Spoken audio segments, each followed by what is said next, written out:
Welcome back. You're watching Gender Discourse, and today we are debating what a Delhi court has said regarding sex on promise of marriage, which may not always be rape, but he has also gone on to say that it is immoral.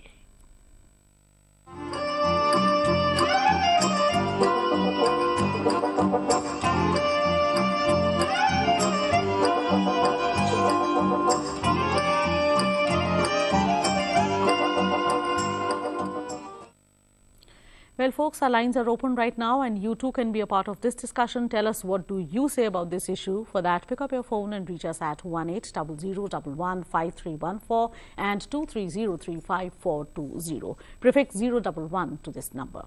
Well, as I said, we have with us now Khadija, who's a feminist activist, and her voice is pretty loud these days. And so I welcome you to the show, Khadija. Thank you.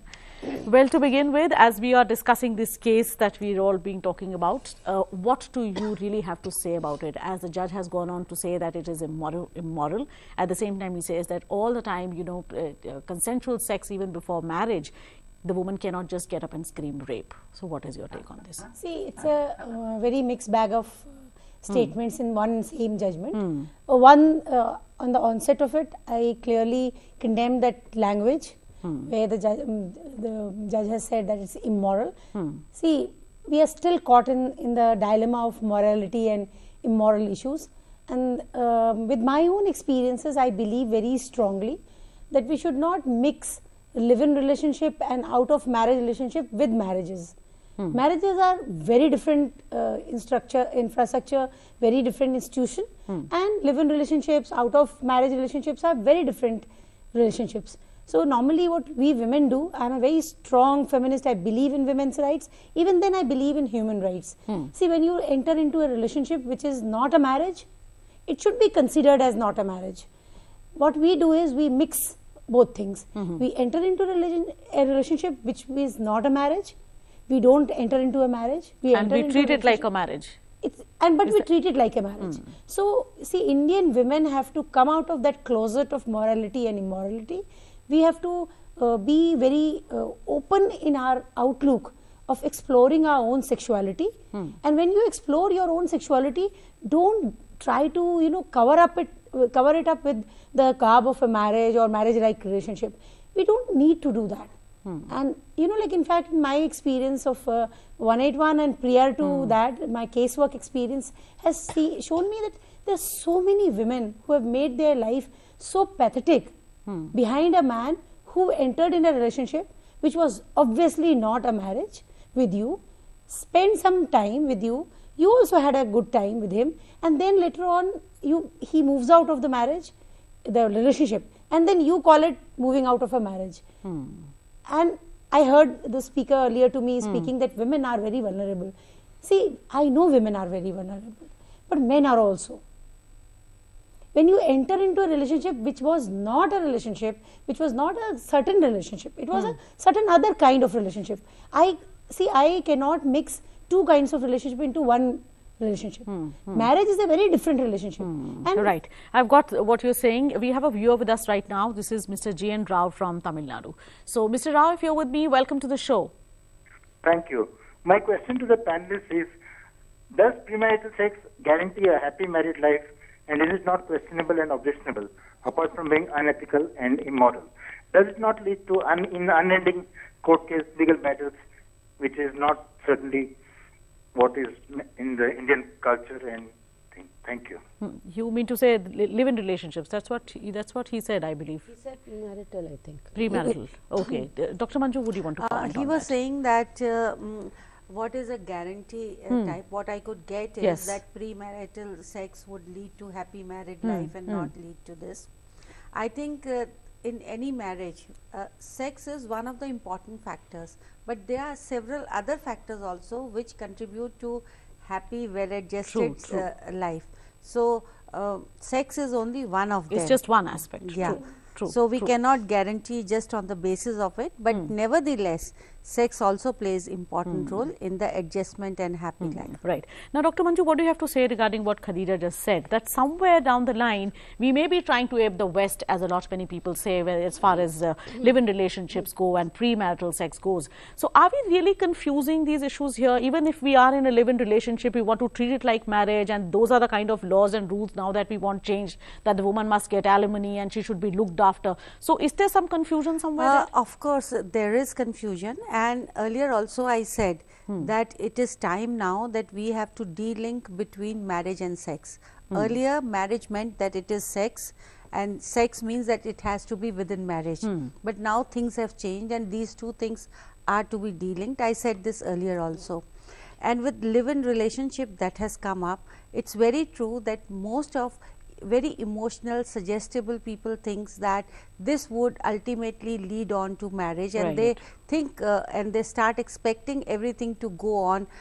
They feel more secure that way, that it would be there, and if there is insecurity or anything, they throw temper tantrums and lot of other things, they do happen. But again, in live-in relationship, because there is no commitment, there is no guarantee to continue this in future. So, people should be mentally prepared when they enter this relationship, that this may be a short-lived relationship, it may not be a long-lasting, it may not go for your entire life. So, be prepared for it, so that you don't feel bad later on. Right. So, Sudha, as much as both partners know that there is a door that is open, or there is that window that is open, one can walk out, then why is it that the woman especially, you know, she starts gnawing on the man? Because we do have those cases as well. I think that's what Khadija has been trying to insinuate. You know, we start generally from ground reality. Right. And the ground reality still is that the institution of marriage in our society, in our social system, still carries with it a lot of baggage. And this institution of marriage, as other speakers have earlier said, it carries notions of, you know, the sex is within the marriage, etc. Now, things have changed, things are changing, there is a lot of flux, right? True. But these structures and the institution of marriage itself, those have not changed along with according this. to the pace that So there is a lot of, you know, what we call uthal puthal, a lot of contradictions right now, okay? And you're working your way. Now, in this, within the ambit of these things, within this discourse, what is happening is, what we find is that, you know, when men and women form certain relationships, they are still not completely gender equal in the system. The system itself, the existing system, is still highly patriarchal. That's why one has to see where this all this is happening. So, since it is already so highly patriarchal, the consequence of this is felt more by the woman than the man. I also believe, I agree that, you know, men also have their vulnerabilities, and there is no dispute about that at all. But really, you know, look at the conservatism, look at the way, you know, for example, the moral policing that happened when a comment was made in Tamil Nadu regarding premarital sex, be careful, protect yourself, you know, something like that, a comment was made. And there was a huge outcry. I mean, what was it linked to? There is still a very great degree of conservatism and hypocrisy also. So, given all these things, and given the fact also that within the marriage also the equality between the partners still is a long cry, I mean far cry. I would like to add from psychological perspective on this. See, it is also believed that as you are aging, if a man walks out, he may get another partner. But a woman has lot of time anxiety and apprehension that they would have to lead a very lonely type of life, and they are not prepared for that, because they feel that as they are growing older, their chances of getting another partner may be less, because they may not be very attractive, or they may not be liked by other people.